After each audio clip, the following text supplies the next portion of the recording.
नमस्कार.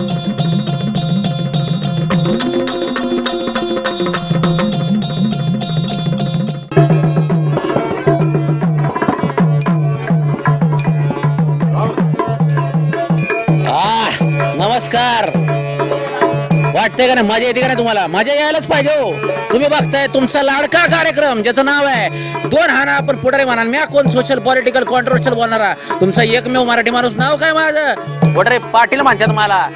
चला आता तुम्हाला सांगतो इथं जी मागं म्युझिक वाजवतात ना नटरंगची म्युझिक होती ती. तुम्ही म्हणाल नटरंगची म्युझिक पण ऍक्च्युअली तुम्हाला सांगतो ही म्युझिक कॉपी केलेली आहे या तमाशातनं. चला बोलू. आणि ह्याला नागमा म्हणतात बरं का. तुम्हाला हे बी सांगून ठेवतो. म्हणजे पुढच्या वेळेस गाणं ऐकताना असं नाही म्हणणार वाव काय संगीतकारानं बनवलं. तिने नाही बनवलं यांनी बनवलं. नमस्कार. नमस्कार. तुम्ही ऑर्गनायझर ना? हो मी रघुवीर खेडकर. चला म्हणजे यांना ऑफरच टाकतो. मला बी काम बिमा असेल तर बघा तमाशामध्ये नाही का चांगलं वाटतं का नाही? मिशी मिशी लावून घेऊ शकता ना मला? अरे वा का नाही बघा म्हणजे तमाशामध्ये काम मिळालं बरं का तुमच्यामुळे मला.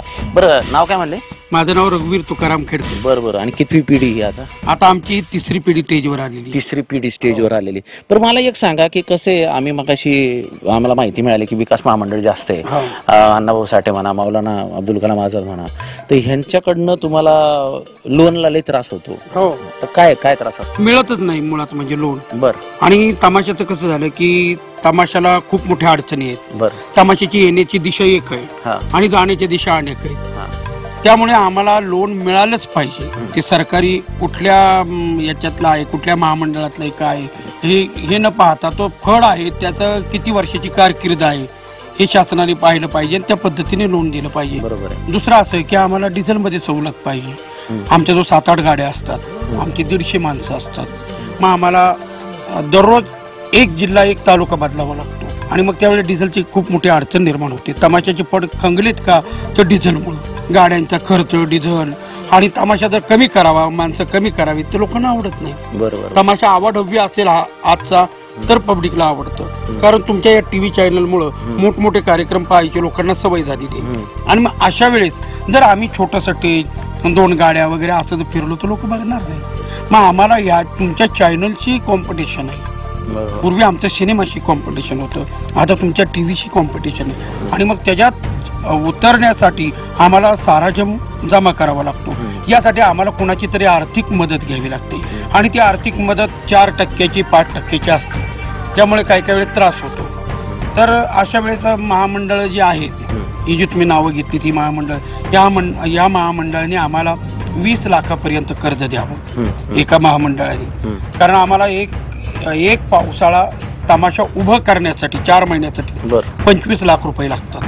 म्हणजे वैशाखी पौर्णिमेपासून ते दसऱ्यापर्यंत त्यावेळेस तमाशा उभा राहतो. पण मग पैसे कवर होतात का? होतात ना. सीझनला पैसे. तमाशाचं पब्लिक कमी पडलेलं नाही. बरं. लोक म्हणतात तमाशाला वाईट दिवस आले. तमाशाला जर वाईट दिवस आले अशी जे लोक म्हणतात ते मग आता 25-25 वर्ष तमाशाच का करतात?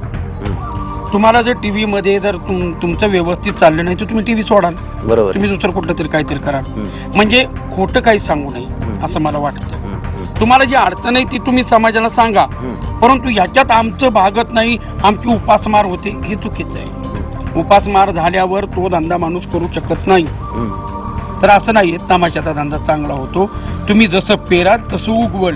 तुम्ही पेरलं नाही तर उगवणार नाही. एकदम खरी. पण मला एक सांगा सरकार लय म्हणजे काय काय नेते लय बोंबलतात स्टेजवर आम्ही तमाशा कलावंतांना इतकं अनुदान दिलं हे अनुदान दिलं. पण मला असं कळलं की त्यांना अनुदानच मिळत नाही. अजिबात नाही मिळालं अनुदान. एक वेळेस आम्हाला फक्त मिळालं. विलासराव देशमुखांनी त्याची माझ्या आईच्या पुरस्काराच्या दिवशी विलासराव देशमुख म्हणाले की तुम्हाला आम्ही अनुदान देतो आणि पॅकेज देतो. त्या पद्धतीने त्यांनी केलं पण ते एक हप्ता आम्हाला मिळाला.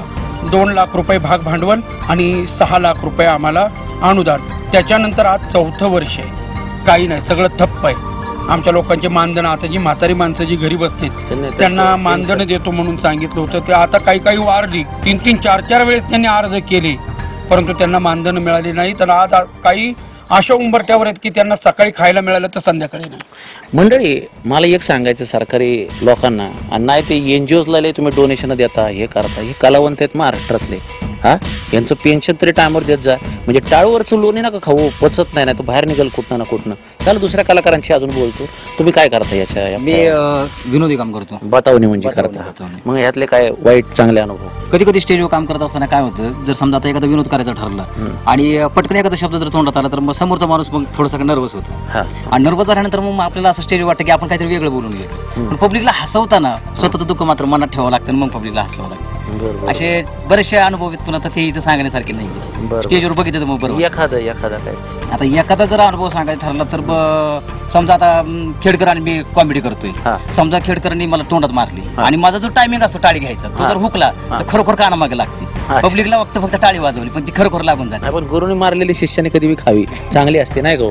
नमस्कार. नमस्ते. काय नाव आपलं? मी मंदाराणी तुकाराम खेडकर. बरं वा वा. म्हणजे आता तुमचं ह्यात काय काम असतं ते सांगा ते जरा. मी लावणी करते, मी गाते, मी वगनाट्यात काम करते. एखादी लाईन गाऊन दाखव की आम्हाला, एक लाईन फक्त, अख्खं गाणं नको.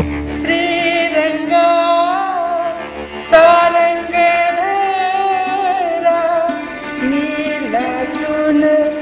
धरते करा चला नेते माझ्या मंदिरा, चला नेते माझ्या मंदिरा, उडवा रंग रंग रंग, उडवा रंग रंग रंग. लय भारी मजा आली एकदम ऐकून. मला असं वाटलं पिचकर येते का अंगावर, आता वाटला मला माहित नाही. बरं मग तुम्हाला ह्याच्यात अशा अनुभव किती वर्ष झाली तुम्हाला ह्याच्यामध्ये? आता मी लहान असल्यापासूनच स्टेजवर आहे, म्हणजे मी 7 वर्षाचे असेल तेव्हापासून पहिलं पाऊल माझं स्टेजवर. 7 वर्षाचं असताना पहिलं पाऊल पडलं.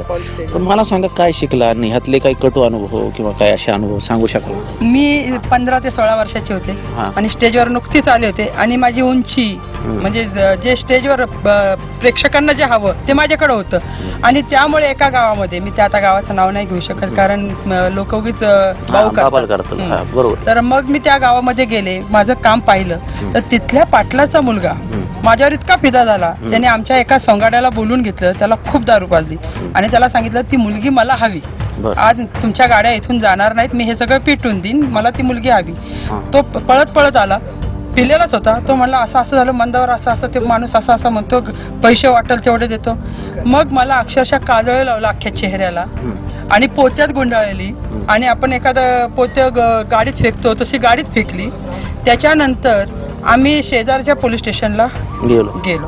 पोलीस स्टेशनला नाही, त्या गावातल्या पहिल्या पोलिसांना आम्ही सांगितलं असं झाले. तो तिथला PSI आला, त्यांनी मला पाहिली, त्यावेळेस काजळ नव्हतं लावलेलं, तेव्हा मला पाहिल्यावर तो म्हणलं मग असं करा, या मुलीला माझ्या बंगल्यावर ठेवा, तुम्ही गाड्या घेऊन जा, मी तिला सकाळी आणून सोडतो. म्हणजे त्याची पण नियत फिरली. नंतर मला ते काजळ लावल्यानंतर गाडीत टाकल्यानंतर आम्ही नात्यापुत्याच्या पोलीस स्टेशनला गेलो. नाही तर नात्यापुत्याच्या पोलीस स्टेशनला गेलो. तिथला PSI इतका चांगला होता, त्यांनी गाड्या सगळ्या पोलीस स्टेशनमध्ये लावल्या आणि पोलीस तैनात केली. म्हणे इथं कोणी आला तर त्याला गोळ्या घाला. आज कलावंत म्हणजे काय, त्यांना काही इज्जत नाही आहे का, त्यांची लायकी नाही आहे का, काय नाही आहे, ते काही धंदेवाले आहेत का. मग त्यांनी आम्हाला इतकं संरक्षण सुंदर दिलं. मग सकाळी त्यांनी आम्हाला संरक्षणात गाड्या आमच्या बाहेर काढून दिल्या. हा माझ्या आयुष्यातला सर्वात मोठा मंडळी. असे बरेच म्हणजे ऐकून तुम्हाला आता शॉक बसला असेल की अरे हे काय चाललंय, हे काय बडबड चालली, हे असं काय बोलतात. गंमत अशी तुम्हाला सांगायचं की आता अजून एक भाग तुम्हाला ह्या तमाशाच्या फळातला मी दाखवतो, पण ब्रेक नंतर. तुम्ही बघताय तुमचा लाडका कार्यक्रम ज्याचं नाव आहे 2 हाना पण पुढारी म्हणा. आणि नाव काय माझं? पुढारी पाटील म्हणतात. मला हिंमत असेल ताडवून दाखवा आणि भेटा. कशानंतर? ब्रेक नंतर आलोच की. होऊन द्या.